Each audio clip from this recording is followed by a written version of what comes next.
Você vai enxergar o sucesso das suas ações ou das suas decisões num período um pouco mais de médio e longo prazo. Você precisa construir essa perspectiva, você precisa ficar mais tempo para poder viver isso, enquanto na startup muitas vezes essa experiência ela é mais intensa e inclusive mais curta até, né? Você precisam dar o próximo passo de crescimento e esse próximo passo muitas vezes passa pela dor de não ser os sócios fundadores que vão executar aquilo, e aí muitas vezes, cara, é melhor a gente vender esse negócio. É tipicamente um ponto de M&A, sabe? Em que as portas para o M&A se abrem, porque não é fácil. Essa transição ela é bem difícil. Bastidores do resultado. Histórias reais que movem marketing e vendas. Sejam bem-vindos a uma nova temporada do Bastidores do Resultado, o podcast da unidade de negócio RD Station aqui na TOTS, em que a gente decifra o que as lideranças de marketing e vendas estão fazendo para transformar a estratégia em resultados reais.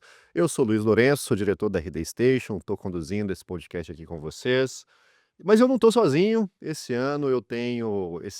temporada, né? Eu tenho uma nova co-host que vai me apoiar, que é parceira em vários aspectos, que é a Karine Sabino. Ela é CEO de agência, CEO da Dove Company, ela é mentora de agências, ela apoia empresas de inbound marketing, negócios B2B, é atriz nas horas vagas, né? E agora é minha parceira, né, daqui do podcast, além de parceira da RD há muitos e muitos anos, né? Bem-vindo ao podcast Bastidores dos Resultados, Karine. Imagina, obrigada, Luiz. E hoje, assim, a gente já começa com uma missão super especial, né? A gente vai tratar aqui de uma trajetória que poucos conquistam e poucos conhecem, inclusive, dessa pessoa, né? Que é sair do zero como empreendedor, então abrir a sua própria empresa, passar por duas vendas e se tornar vice-presidente de uma das maiores empresas de tecnologia do Brasil. Acho que mais do que a gente falar sobre marketing, vendas, negócios, a gente vai ter uma conversa aqui sobre decisões estratégicas. Chamamos aqui para a mesa do podcast Bastidores dos Resultados para abrir a nova temporada Gustavo Avelar. Gustavo, ele é vice-presidente da TOTOS, ele toca a unidade de negócio RD Station, e o Avelar ele foi sócio fundador de duas empresas, a Karine comentou, né? A Nemu e a IM2, aceleradora de vendas. Ambas, né, passaram pelo exit aqui, como a Karine falou. E agora tem esse desafio, né, de integrar a RD no ambiente TOTOS, já passou por vários processos de integração de outras empresas. Então, Avelar, muito bem-vindo ao Bastidores do Resultado. Muito obrigado pelo convite, prazer estar aqui. Só alguns complementos. TOTOS, a maior empresa de tecnologia do Brasil. Peraí. E a segunda startup que eu ajudei a fundar ali é 1M2, 1 metro quadrado. Eu já conto a historinha dela daqui a pouco. Muito bom. Prazer estar aqui com vocês, cara. Eu falei o que é isso? Eu falei IM2. IM2. É um lugar do... É verdade. Bom. Avelar, eu já quero começar com uma pergunta que sempre aparece e é uma discussão legal.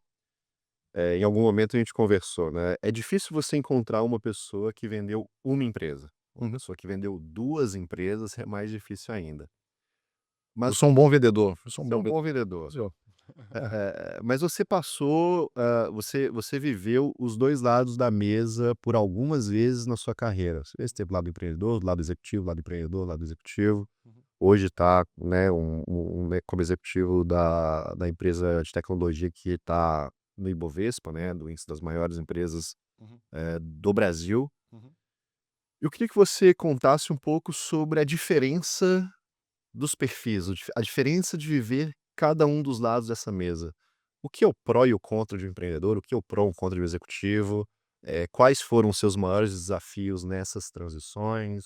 Quais são os seus maiores desafios hoje? Vamos lá. Historinha longa.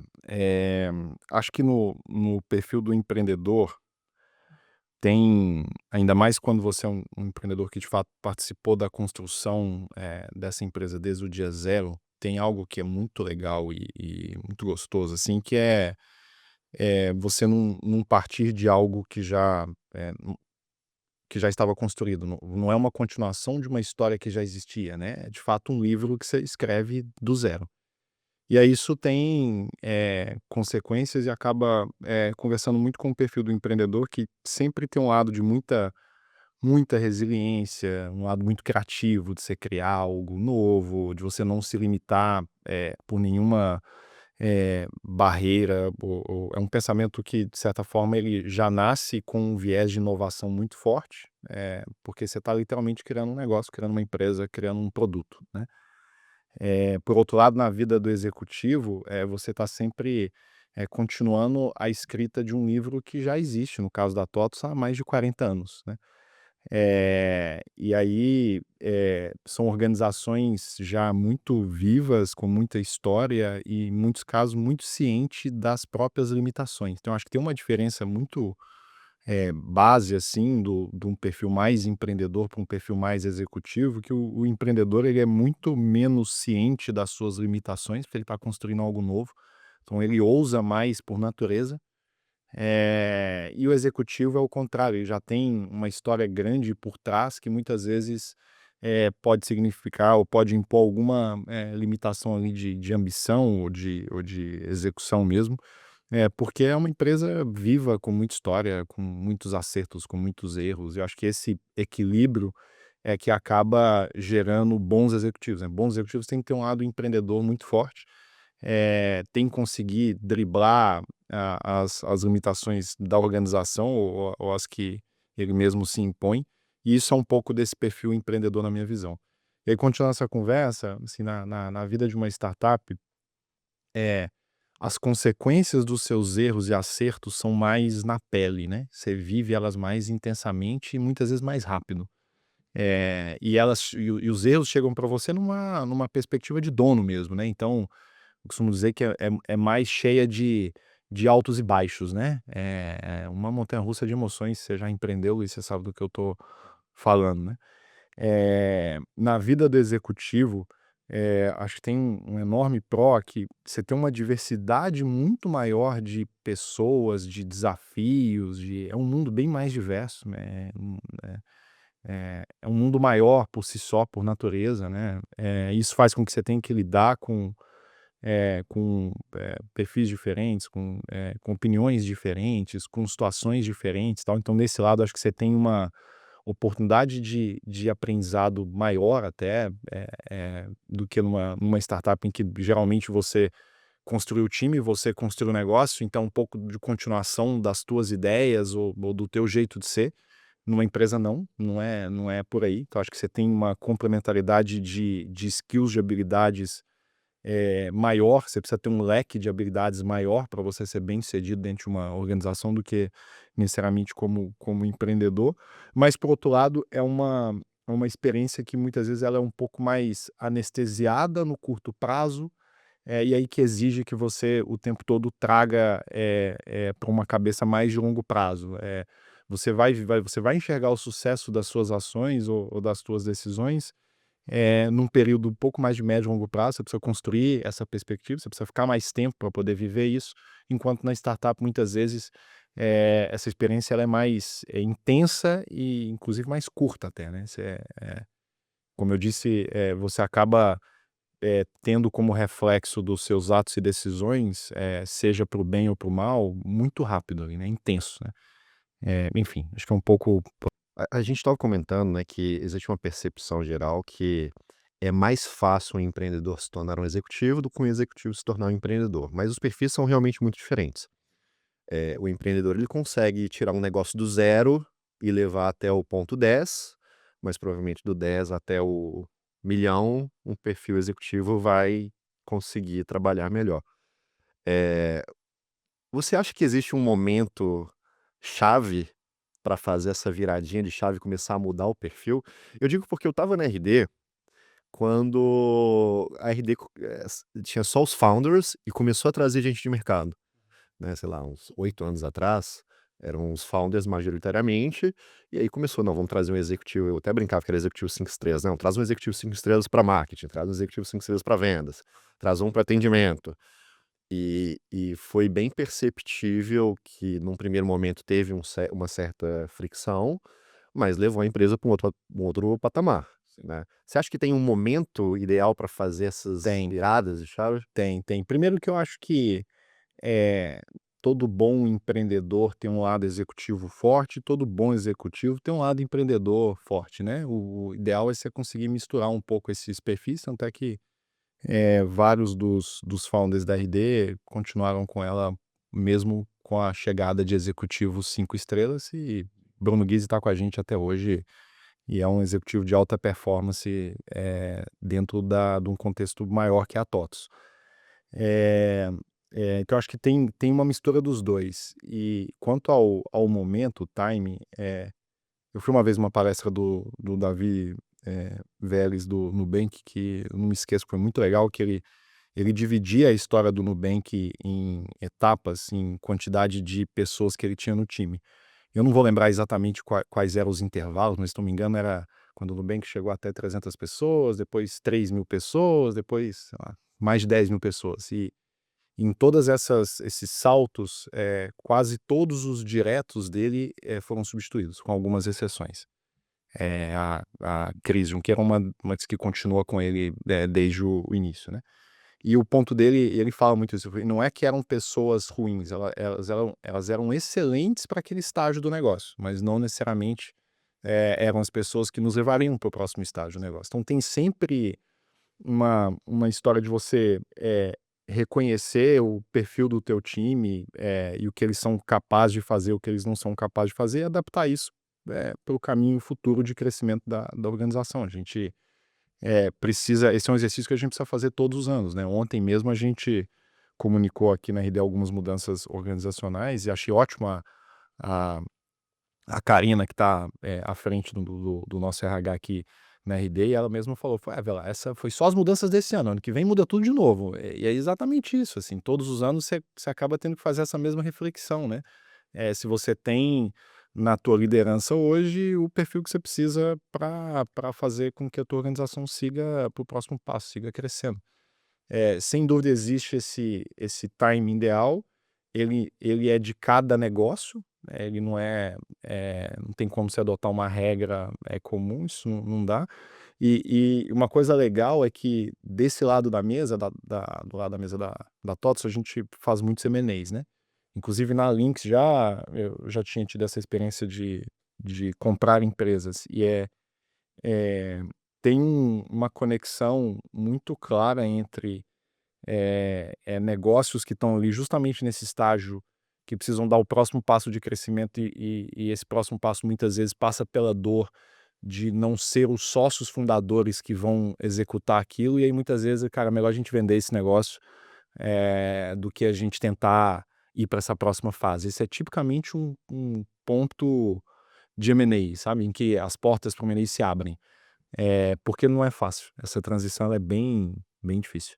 Olha lá, deixa trazer um pouco de contexto, porque tudo isso que você está falando sobre a questão de pessoas, né, a hierarquia do empreendedor para o executivo, ele passa também por uma adaptação do próprio modelo de negócio, né? A gente também tem uma fase de transformação ali do próprio negócio, né? Hoje você gerencia a RD Station, né, pela TOTVS, a maior empresa de tecnologia do Brasil, né? E são modelos de negócio bastante distintos, né? Desde o perfil de clientes até a própria maturidade do negócio, da agência como um todo.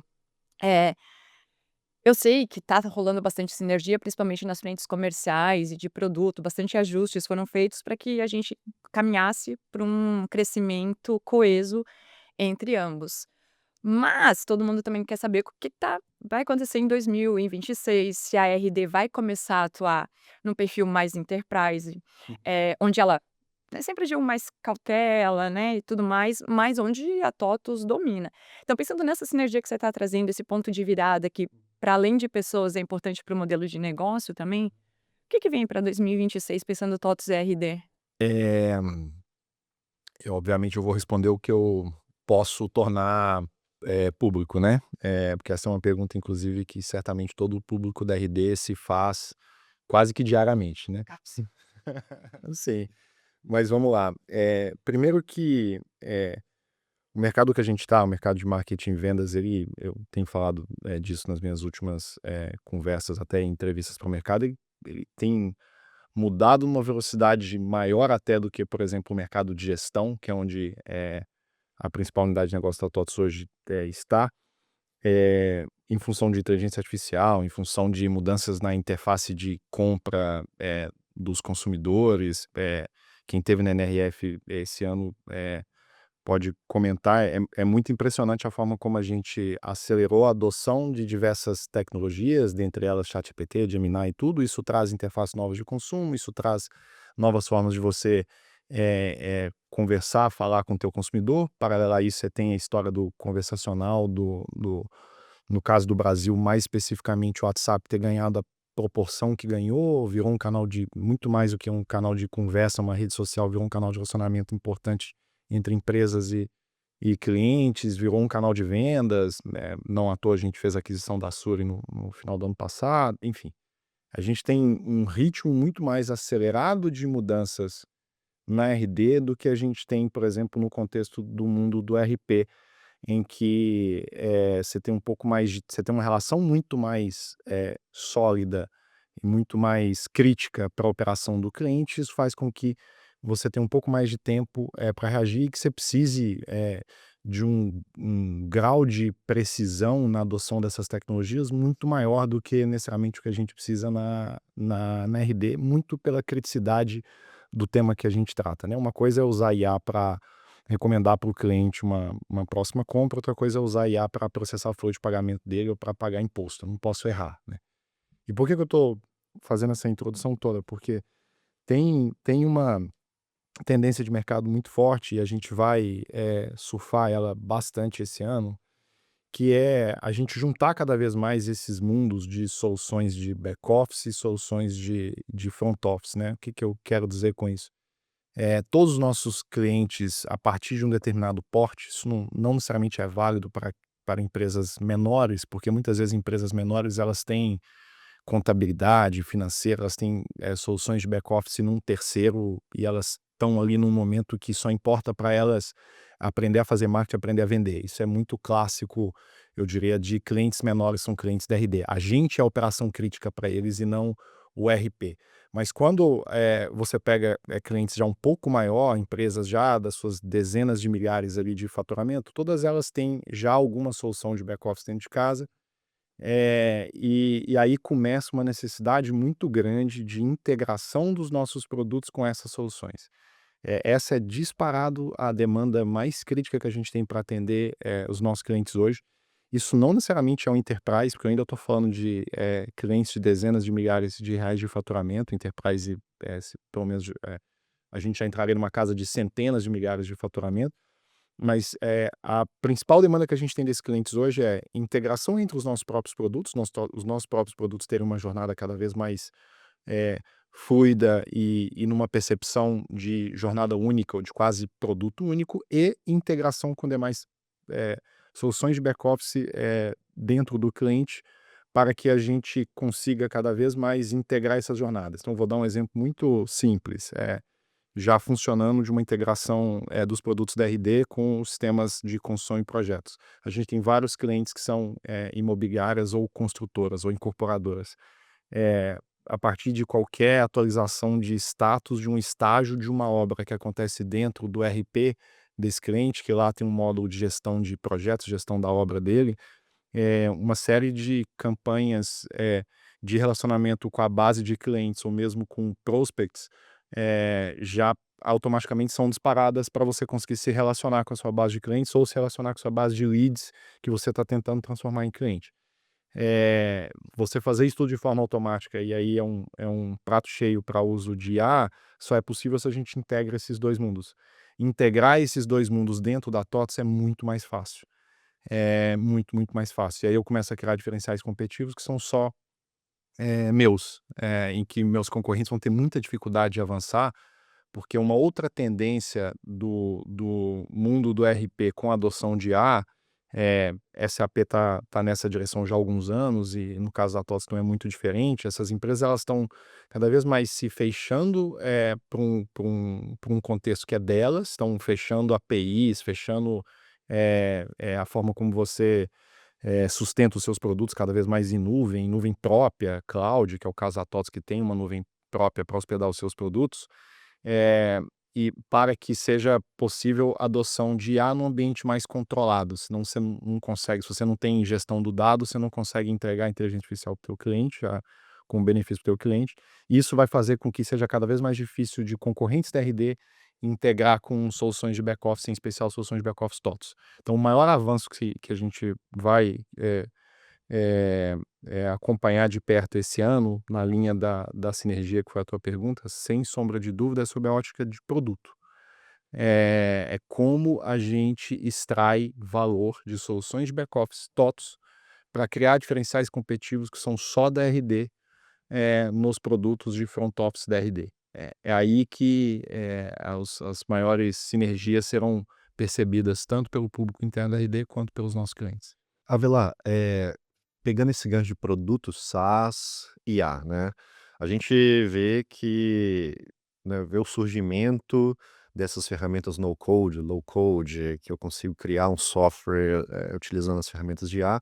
Isso naturalmente diminui a barreira de entrada de players SaaS dos mais diversos no mercado.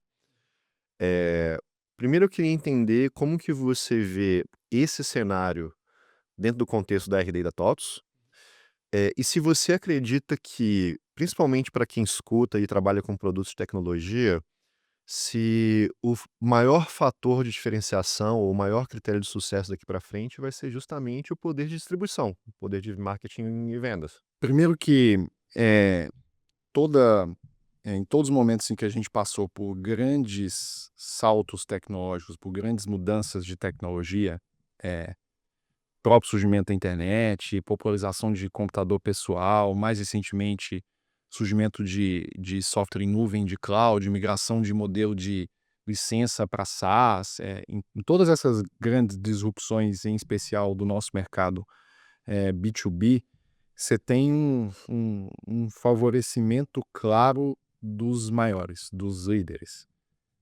Por uma série de razões, porque a gente tem mais capacidade de investimento, porque a gente tem uma relação de confiança com o cliente já estabelecida, e aí quando você tem muita mudança, quando você tem muita opção, estar com uma marca que você confia e que vai te direcionar o caminho faz toda a diferença.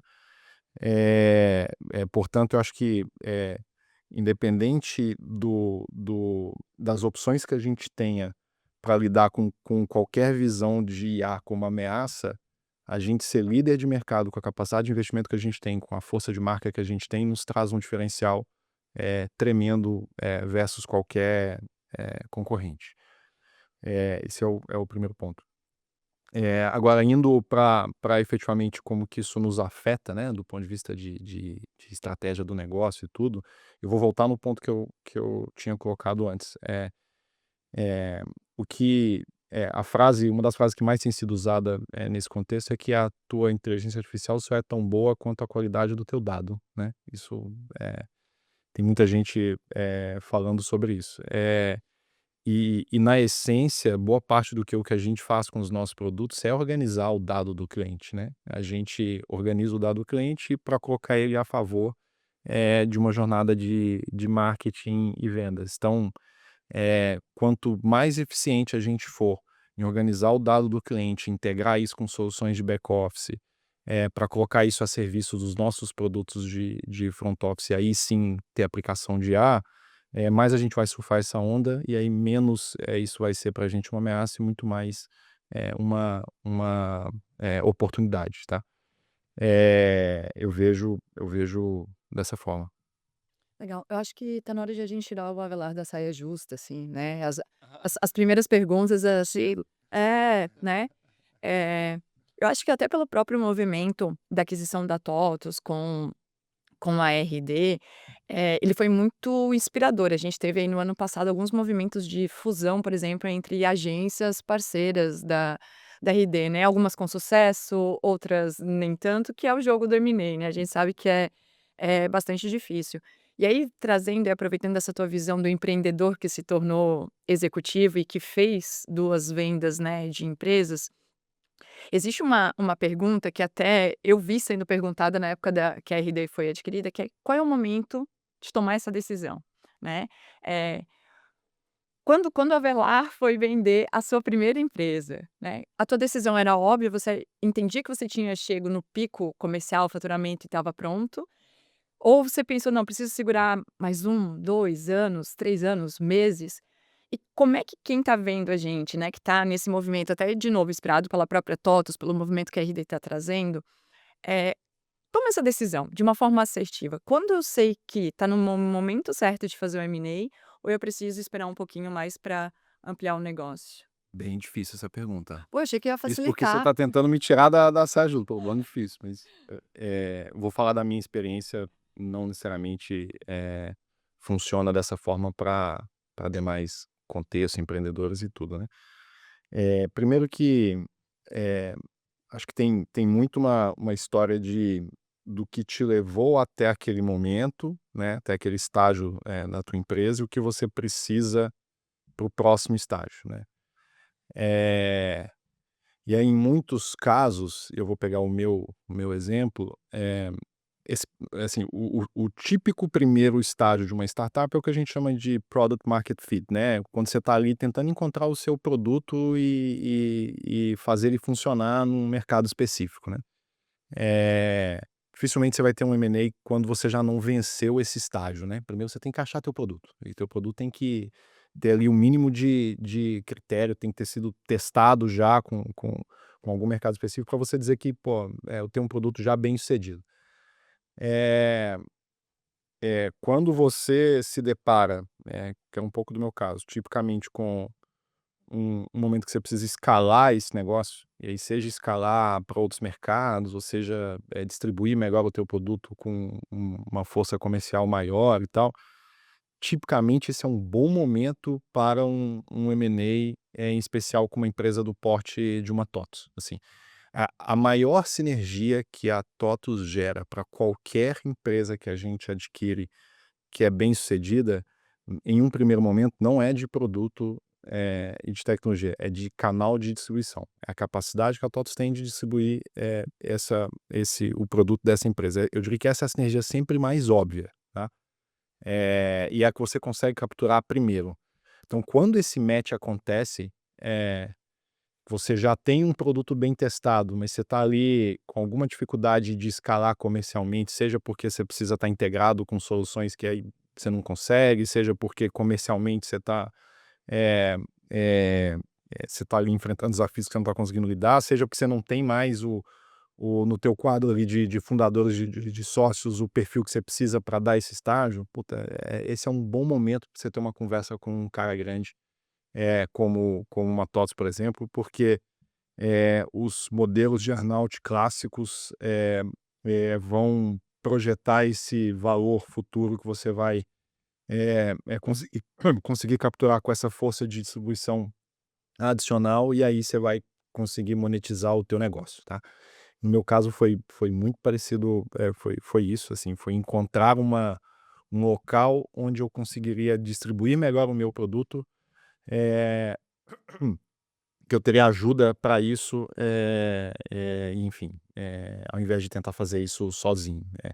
Eu acho que esse é um aspecto importante. Tem um outro aspecto importante, que aí também eu não vou amenizar, eh, que é o momento pessoal ali do empreendedor.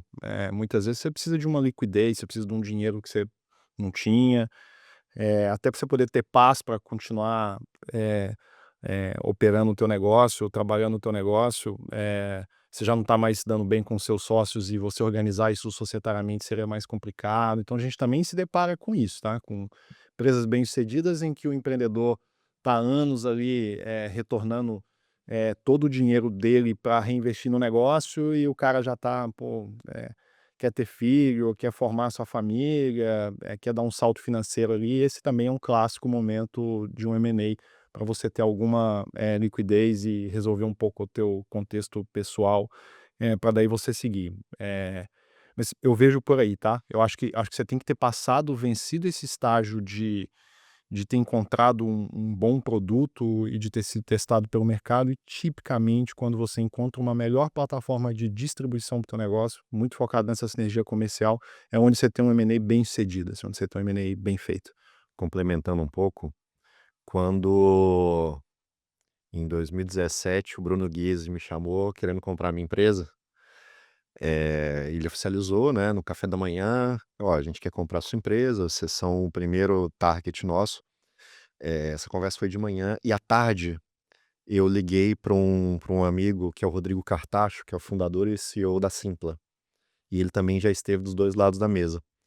E ele sintetizou um pouco do que o Avelar trouxe da seguinte forma: você como empreendedor tem que olhar um M&A como um jogo de peças e tabuleiro.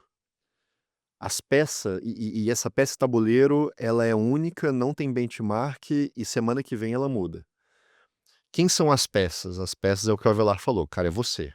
Você não tem benchmark, só você sabe sua situação de vida, sua situação financeira, sua situação com sua família, sua situação com seus sócios. As outras peças são os seus sócios, que cada um tem uma condição específica de vida, um está num estágio de vida, outro está em outro, um está numa condição financeira, outro está em outro, um está cansado, um está animado. Os seus funcionários são peças, né? Os seus clientes são peças, então essas são as peças que devem ser consideradas. E o tabuleiro é o contexto de mercado naquele momento. Então, putz, beleza, se eu não vender, o que que pode acontecer? Não, se eu vender, o que pode acontecer? Se eu não vender, qual é a alternativa que eu tenho? Para minha ambição, vender é um bom caminho, para minha ambição, vender não é um bom caminho.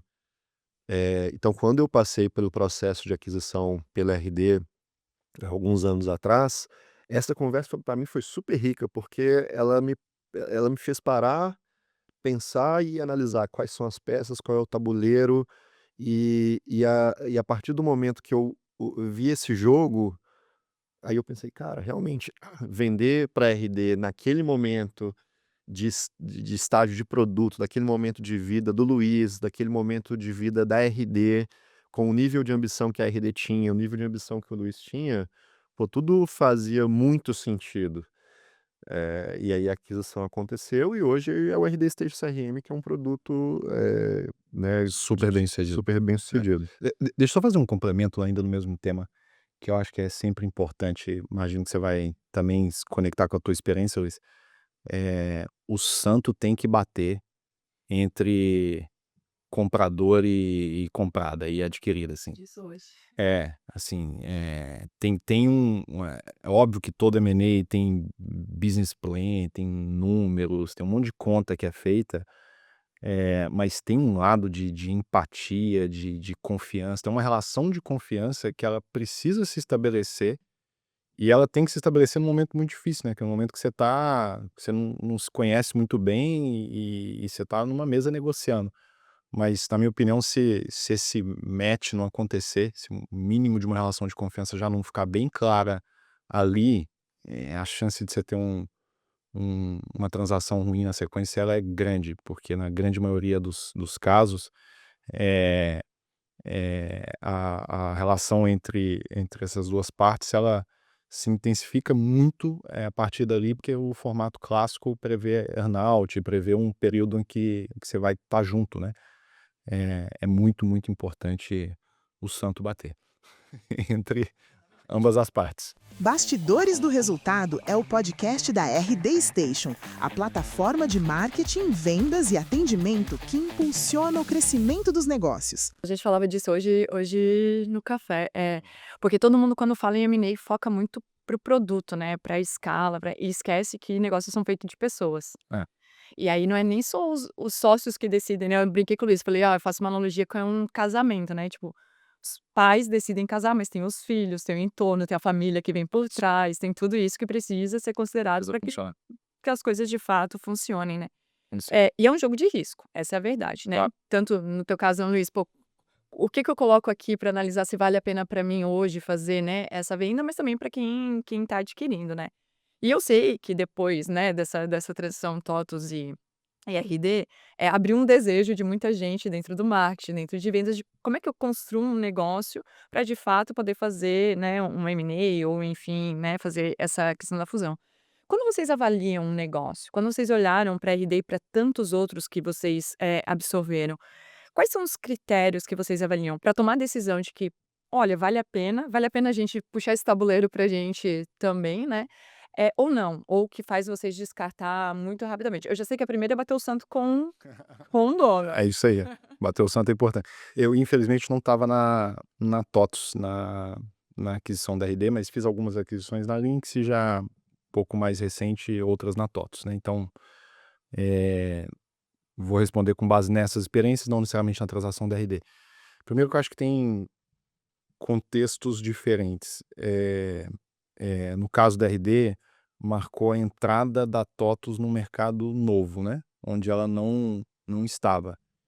E aí eu acho que torna-se mais importante ainda a qualidade das pessoas que está envolvida nessa transação, porque elas vão ter que é, liderar esse negócio depois na sequência ali na empresa que fez a aquisição. No caso, a TOTVS tem um aprendizado para acontecer, né? Quem está comprando precisa aprender daquele mercado, precisa aprender daquele negócio, então tem que ter muito abertura para isso e, obviamente, capital humano para fazer isso acontecer. Aí são M&As mais tem um risco associado maior, e você tem M&As que tem muito mais relação com essa complementariedade de produto, complementariedade de visão que você quer entregar para o teu cliente. Então, o melhor resumo da definição estratégica da TOTVS, o melhor resumo da estratégia da TOTVS é o que o Denis fala, que a gente quer ser o Trusted Advisor dos nossos clientes. Então, o que significa isso? A gente quer que a todo momento que o cliente precisar comprar alguma solução de software para algum desafio, para algum problema que ele tem interno, que ele naturalmente procure a TOTVS para isso. No escopo mais amplo possível, né? E no caso, não só a solução financeira, mas inclusive soluções de crédito, que é o caso da Techfin. Portanto, a gente está o tempo todo olhando para os diversos mercados que a gente atua, e a gente está em todos os segmentos do país, todos, literalmente. A gente está o tempo todo olhando para isso, tentando entender quais são as necessidades que esse cliente tem de tecnologia, ou até temas que vão um pouco além, mas que a gente possa suprir, e preenchendo esses gaps, preenchendo esses quadradinhos ali. A gente não faz aquisição de nada que seja base de clientes ou que tenha um overlap muito grande com o que a gente faz. Isso não é parte da nossa estratégia. A gente quer, de fato, ter uma amplitude de escopo, uma amplitude de solução cada vez maior. E voltando no que eu tinha comentado antes, justamente porque, no fundo, o que a gente quer é oferecer para nossa base de clientes cada vez mais produtos, tem muito mais relação com, na verdade, até colocar de outra forma, torna-se muito importante que qualquer que seja a solução dessa empresa adquirida, a gente tem a capacidade de distribuir, a gente tem a capacidade de apresentar isso para o nosso cliente e ele entenda a conexão que isso tem com o restante de soluções que ele já tem. A maior parte do crescimento da TOTVS vem da própria base, não vem de novos clientes. Portanto, essa complementaridade de portfólio é pilar fundamental da estratégia de M&A. E um ponto muito importante, o Denis fala sempre, M&A é uma ferramenta, ela é o como, ela não é o objetivo fim. A gente não tem nenhuma reunião para, e aí, qual é o próximo M&A que a gente vai fazer? Não é assim que funciona. Qual é o próximo mercado que a gente quer entrar, como que a gente quer atender o nosso cliente com determinado produto ou solução, e aí, o que a gente vai fazer? A gente vai fazer algum desenvolvimento orgânico, interno, a gente vai evoluir a partir de alguma solução que a gente tem, vamos começar do zero, ou tem algum produto, alguma solução de mercado que possa acelerar? É sempre nesse contexto, né? M&A é uma ferramenta, M&A é o como, não é o objetivo fim de nenhuma forma, mas, enfim, é sem dúvida uma boa ferramenta quando bem executada, e a TOTVS é mestre nisso, para acelerar a entrega de roadmap, acelerar a entrada nossa em novos mercados e, com isso, seguir entregando para o nosso cliente o nosso mais importante pilar estratégico, que é ser o advisor de confiança dele, né? Avelar, queria mudar um pouco e ir para uma linha de desenvolvimento. A maior parte das pessoas que escutam aqui o podcast são lideranças de marketing e vendas. E eu lembro que alguns meses atrás, a gente estava falando sobre algo na linha de desenvolvimento e você falou bem, você já operou como vendedor, já operou como CFO, Sim. já operou em um monte de cadeira diferente, né? E uma liderança de marketing e vendas que quer crescer na sua carreira executiva, e se tornar um VP de uma grande empresa. quais caminhos ele deve buscar intencionalmente? O que que ele tem que aprender? Onde ele tem que evoluir? Especialmente no contexto que fazer marketing e vendas é muito mais complexo e tem muitas outras variáveis do que alguns anos atrás. A gente na RD falava muito de inbound, inbound, inbound. Hoje o inbound ele é um pequeno fragmento de uma coisa muito maior. Sim. Então, né, se uma liderança de marketing e vendas quer seguir uma carreira executiva de sucesso, o que que ele deve buscar? Eu sei que a tua ideia com essa pergunta é justamente trazer mais para o nosso público de marketing e vendas, mas eu vou começar falando de algo que para mim serve para todo mundo, mesmo que não necessariamente marketing e vendas. E também serve para o empreendedor e também serve para o executivo, que é um foco absurdo em se cercar de gente muito boa. Isso, para mim, é o pilar base para o empreendedor de sucesso, para o executivo de sucesso, enfim. E no mundo que a gente está vivendo hoje, em que você tem cada vez menos tempo para reagir às mudanças, né? A gente fala muito a história daquela comparação do ChatGPT com a rede social mais bem-sucedida que a gente tinha visto até então, que era o Instagram, e o negócio chegou em 3 meses, onde o Instagram precisou de anos para chegar. Então a gente tem cada vez ciclos mais curtos de aprendizado, que requer mudança, que requer ação, reação. Isso para mim só torna cada vez mais crítico você estar cercado com as melhores pessoas. Então, ponto base, ponto fundamental, você tem que ter gente boa, tem que ter o melhor time sempre ao teu lado. Mas aí agora, tentando falar um pouco mais especificamente sobre marketing e vendas, e eu acho que trazendo até um pouco para mim, foi sempre o que eu busquei. Eu vou contar um pouquinho de um trecho da minha história e eu vou ajudar a responder essa pergunta. Uma das minhas mais importantes experiências profissionais na Cenova, que era a junção de Ponto Frio, Casas Bahia e Extra.com, lá atrás, nos primórdios da digitalização da internet, você está dentro de uma operação de e-commerce, eu diria que era o lugar mais digital para se estar, né? Agora você tem fintech, healthtech, edutech, você tem, o mundo inteiro se digitalizou e isso virou coisa do passado, mas naquela época o varejo foi o primeiro segmento a se digitalizar, né? E eu já tinha passado por diversas áreas lá dentro, fui financeiro, como você comentou, fui comercial, fui novos negócios, fui em várias áreas, e aí por último eu estava numa diretoria de marketing, inclusive trabalhando com o Vicente Rezende, nosso CMO aqui na RD, e, e lá, isso era 2010, a gente já tinha uma necessidade absurda de trazer tecnologia para dentro do marketing.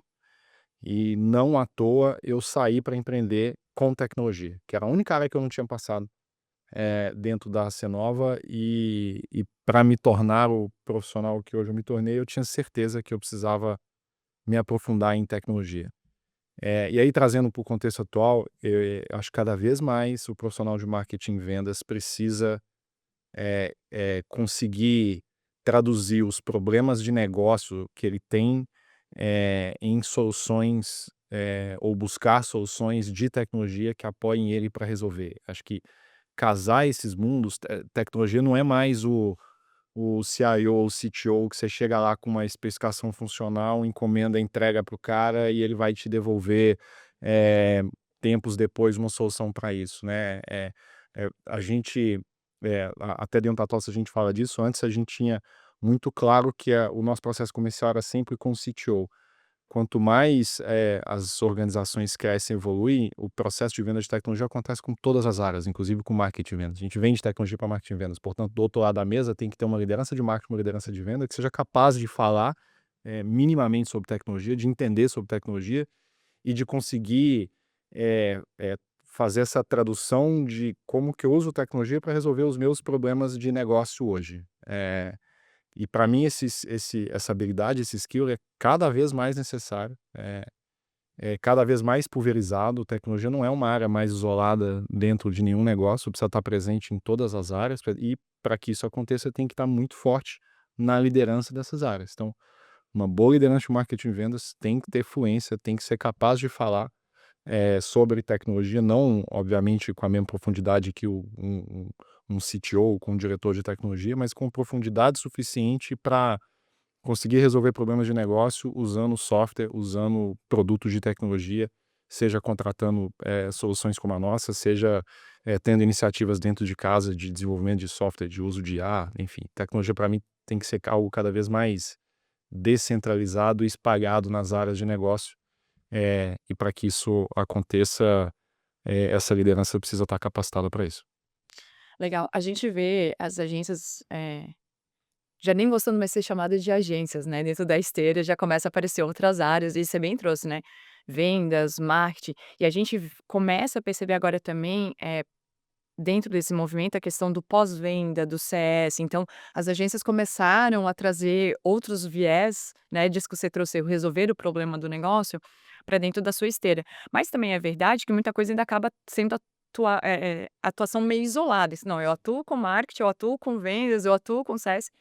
E na minha visão agora como mentora, né, de outras agências, eu vejo que falta um pouco de repertório de negócio mesmo. Falta um pouco de zelo de entender, de imergir dentro do modelo de negócio do cliente ou dentro do segmento em questão, para conseguir juntar essas pontas que você está trazendo, para de fato ser um resolvedor de problema e não um gerador com a tecnologia, né, porque a tecnologia mal empregada É um problema. é um problema. Ela escala o problema, Escala né? o problema. Escala o problema. Exatamente. E aí eu queria, que tu compartilhasse um pouco com a gente, justamente sobre essa questão do repertório. Como você vê o futuro do modelo de agências, pensando nessa expansão e na resolução de negócios?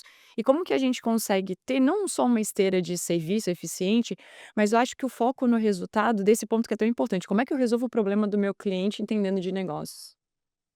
Primeiro, pegando um gancho do início da tua fala, assim, claramente, alguns anos atrás, você tinha, eu vou pegar o exemplo de atendimento pós-venda, você tinha canais especializados para poder falar sobre qualquer que seja o teu problema, né? Então, sei lá, você tinha o televendas, aí você tinha algum problema, você tinha que ligar no outro lugar que era o saque, é, e se você tinha comprado o produto na loja física, você tinha que ir lá falar com o teu vendedor na loja física, essa coisa era toda pulverizada, né? E, e acabou esse mundo, né? Hoje, o que o nosso consumidor quer, cara, eu quero uma interface única para resolver o meu problema, para comprar lá, para poder me relacionar lá. O WhatsApp tem sido muito usado para isso, mas tem outras formas disso acontecer também. O próprio ChatGPT e o que ele virou é uma mudança de interface em relação ao que a gente tinha antes. A gente pesquisava no Google, aí depois você abria um site para você, dentro daquele site, chegar na resposta que você precisava. Agora não, agora é uma interface só conversacional que resolve todos os seus problemas. Então a gente viveu uma pulverização de interfaces de consumo muito grande ao longo de anos. A gente saiu só de uma loja física, que era a forma que você tinha para comprar, para N, telefone, aplicativo, rede social, interface conversacional, TV, geladeira, enfim, você pode comprar de onde for, e agora a gente está vivendo de novo um momento de consolidação dessas múltiplas interfaces, e uma irritação cada vez maior do consumidor em ter que gerenciar esse monte de jornada, esse monte de contato. Ele quer esse negócio todo facilitado num lugar só e acabou, né? Então, esse é um pano de fundo para essa conversa. Aí, indo para o mundo dos nossos parceiros, das nossas agências, para que o nosso cliente final, né, não os parceiros agências, eles consigam lidar com todas essas mudanças, lembrando que elas são ciclos cada vez mais rápidos. Assim, a gente teve, entre a invenção do computador pessoal e esse negócio popularizar, foram décadas. Entre a invenção da internet, a internet se popularizar, também foram décadas. A própria rápida adoção de rede social foi pelo menos alguns anos. O WhatsApp também alguns anos. IA são meses, né? Para que o nosso cliente consiga lidar com essas mudanças cada vez mais rápido, ele vai precisar de ajuda cada vez mais próxima. Ele vai precisar de gente competente que ele confia, numa interface de serviço, numa interface de tradução da tecnologia e do produto, que é o que a gente faz, para a necessidade específica de negócio dele cada vez maior. Então, eu acho que essa onda nossa de IA e a velocidade com que tudo tem mudado vai fortalecer muito o mercado de serviços em geral. Eu acho que o cliente final vai estar ainda mais aberto e vai gerar uma demanda ainda maior dele ter próximo dele uma camada de serviços que ajude ele a justamente fazer essa tradução e a usar da melhor forma possível os dados que ele tem e os produtos que ele tem contratados, como os produtos da própria RD, em benefício do negócio dele. A gente tem Luiz vai saber melhor do que eu, mas a gente tem uma diferença absurda entre um heavy user de um produto nosso, um cara que usa bem, e um cara que usa mal. Assim, muito grande. É um salto. Eh, Quanto mais dado a gente tem, mais complexo é o ambiente do cliente, isso é ainda pior. E até respondendo uma pergunta que você tinha me feito lá atrás, que eu acho que eu não deixei bem claro, sim, a RD vai atender clientes cada vez maiores e mais complexos. Sem sombra de dúvida, porque essa é a base de clientes da TOTVS e, como eu já tinha dito, o principal critério de sucesso para um M&A bem-sucedido na TOTVS é a capacidade de distribuição desses produtos na base de clientes dela. E a gente está engatinhando nisso ainda, a gente tem muito o que extrair de valor. Para que isso aconteça, a gente vai precisar cada vez mais de uma camada de serviço capacitada, muito forte para traduzir um ambiente de negócio que é cada vez mais complexo do nosso cliente e fazer isso funcionar com os nossos produtos. A gente de diversas formas, a gente tem vários exemplos de clientes maiores e mais complexos que eles usam os nossos produtos de uma forma que a gente desconhece. Muitas vezes é novo até para a gente. O cara usa uma API daqui junto com aquilo dali, aí pega uma inteligência de um produto, pega a inteligência de outro e resolve um caso de negócio que ele tem específico dele que a gente não tinha nem ideia que o nosso produto era capaz de fazer. Na grande maioria dos casos, você tem uma agência ou um parceiro muito forte fazendo isso por ele. Montando esse Lego por ele. Ou seja, quanto mais RD se torna capacitada para atender clientes cada vez maiores, que é um caminho sem volta, porque esse é o cliente da TOTVS, e a gente vai estar junto nessa, juntando soluções de back-office e soluções de front-office, maior será a necessidade de serviço na ponta para fazer essa tradução entre necessidade de negócio e o que o nosso produto é capaz de fazer. Então, para mim, tem um vento a favor enorme para a nossa rede de parceiros e agência. Eu vi uma analogia alguns meses atrás, eu acho que eu até compartilhei com os parceiros da RD, que as médias empresas que estão inseridas nesse contexto que a gente falou, né, um contexto de muito dado disperso, muita tecnologia que permite aceleração, muita tecnologia que permite a geração de negócios por canais que são subutilizados. A analogia é que essas empresas são como a vovó usando um iPhone Pro Max. A vovó ela é inteligente, ela tem dinheiro, ela tem um iPhone Pro Max, mas ela precisa de alguém que vai lá e pega o iPhone e fala: ó, deixa eu te mostrar como é que você usa, deixa eu te mostrar como é que você baixa, esses são os aplicativos que você vai usar mais, esses que você vai usar menos, isso você usa para isso você usa para aquilo, eu tô aqui para te ajudar, se você precisar ligar para alguém, eu tô aqui, te ajudo, aqui é o WhatsApp, aqui eu aumento sua letra, aqui eu diminuo sua letra. E na linha do que o Avelar falou, os parceiros da RD que conseguem entender tudo que está acontecendo sobre a ótica de portfólio, sobre a ótica de mudança de mercado, mudança de canal, e consegue se desenvolver junto, eu acho que é uma baita oportunidade, para não falar uma outra palavra em francês aqui que vai falar. Mas voltando, e aí entra talvez onde você tem muita propriedade, né? Muito dos profissionais de agências de marketing ou consultoria, eles ainda estão num viés muito operacional para resolver coisas muito específicas.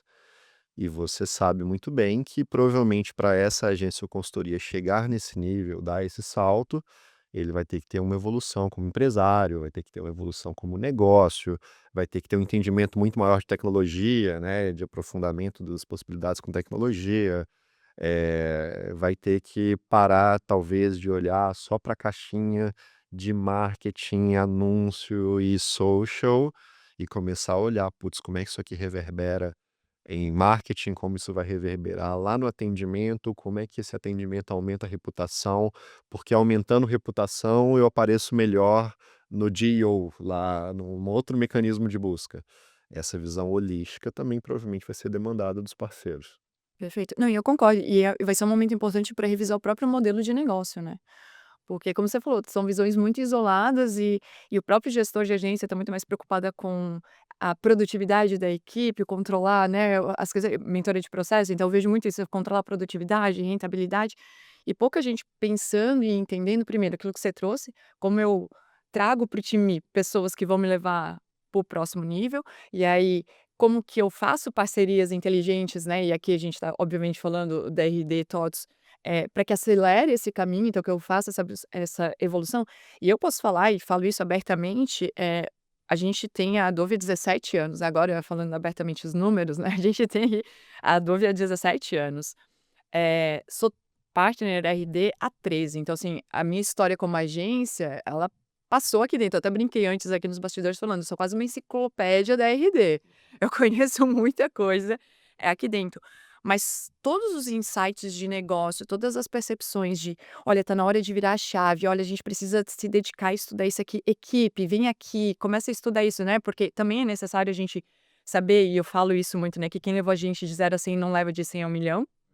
Não que a gente precisa sair demitindo todo mundo, mas a gente precisa fazer com que essas pessoas evoluam com o negócio.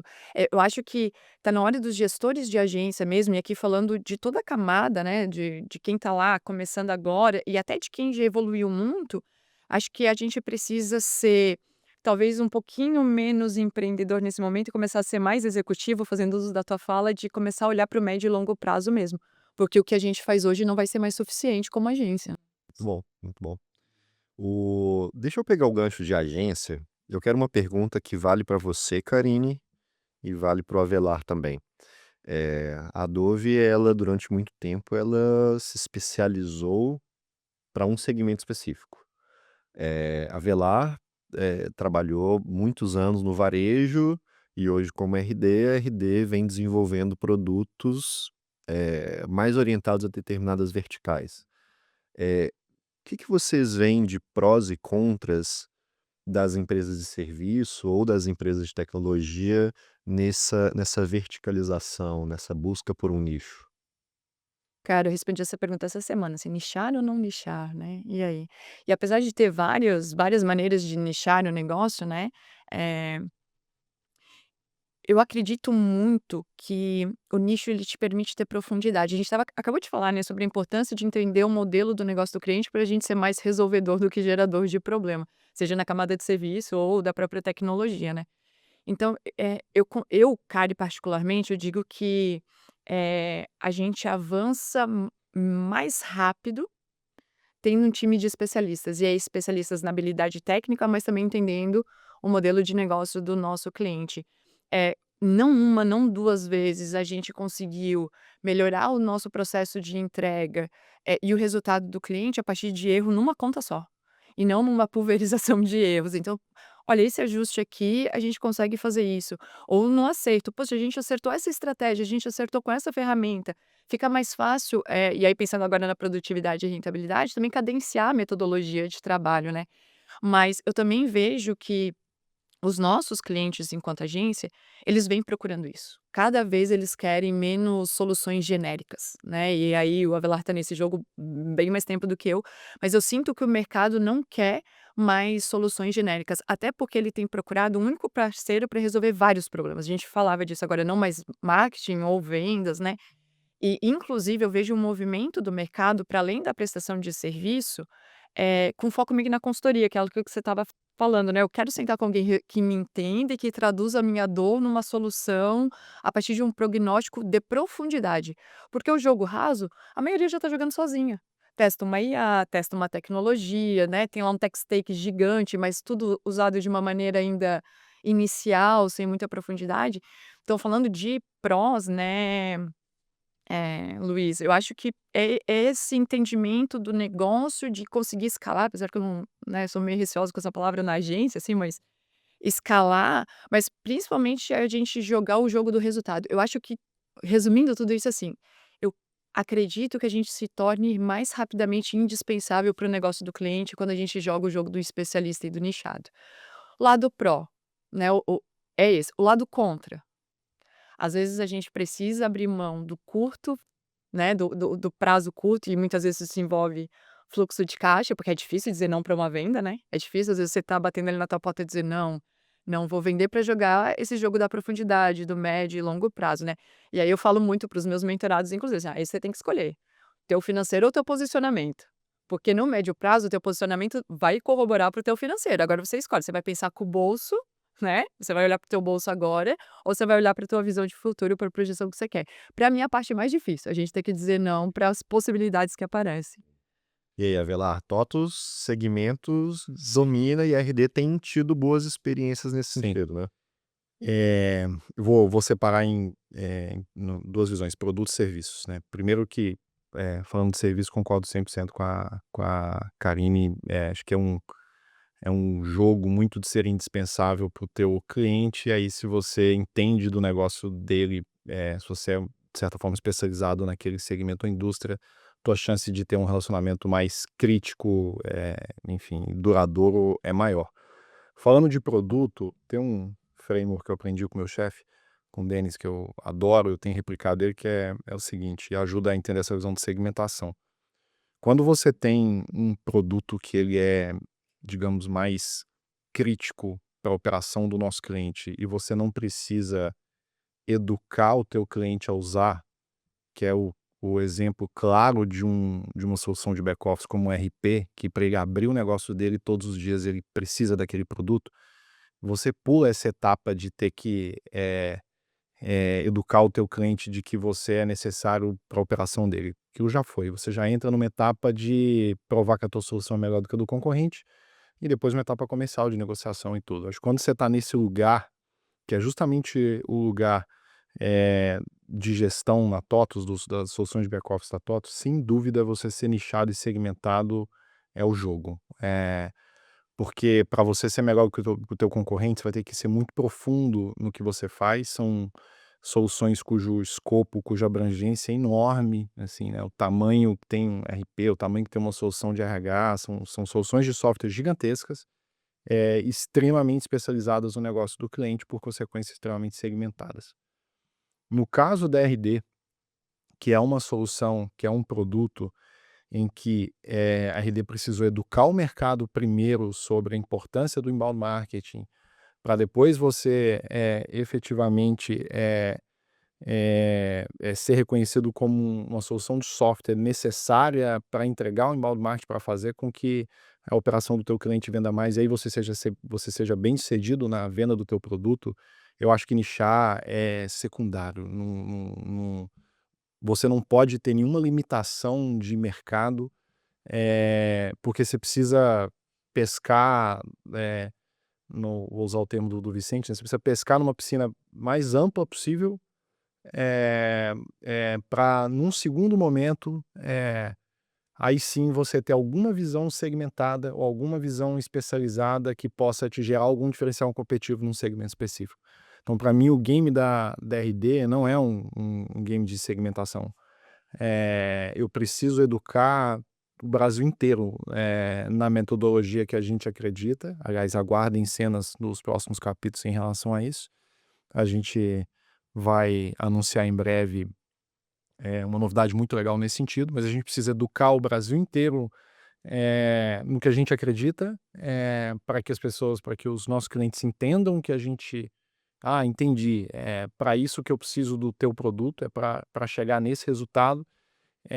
E aí, um segundo passo, uma segunda etapa, a gente já numa mesa de negociação com o cliente nosso, em que ele já enxergou valor no nosso produto, independente do segmento de atuação dele, aí eu vou chegar e falar, olha, inclusive se você é uma operação dado que você é uma universidade, uma escola, eu tenho aqui um stack de soluções específicas para você, eu já nasço integrado com isso, eu já consigo te prover isso para o teu segmento específico.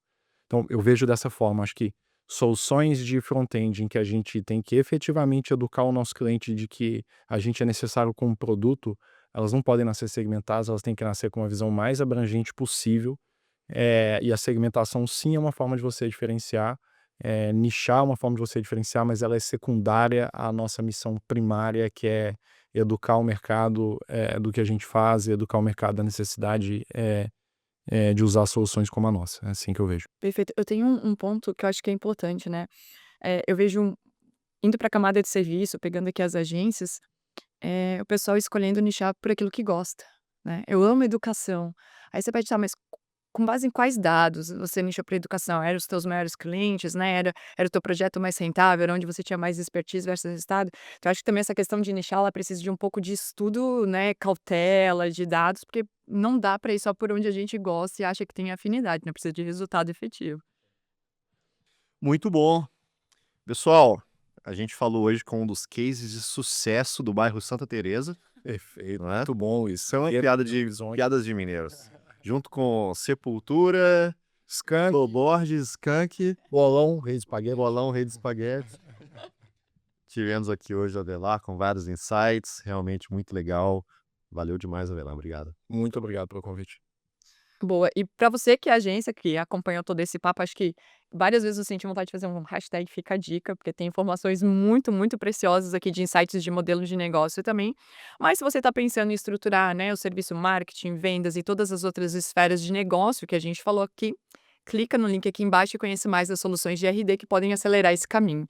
E se você gostou desse episódio, compartilha, manda para aquele amigo que quer vender, que quer comprar, que quer nichar, que quer evoluir com tecnologia, que quer aprender um pouco com esse nosso papo aqui, que eu tenho certeza que foi muito legal. Então, pessoal, obrigado por mais um episódio. A gente se vê no próximo Bastidores do Resultado na sua plataforma de áudio ou vídeo favorita. Então, obrigado, até a próxima. Valeu!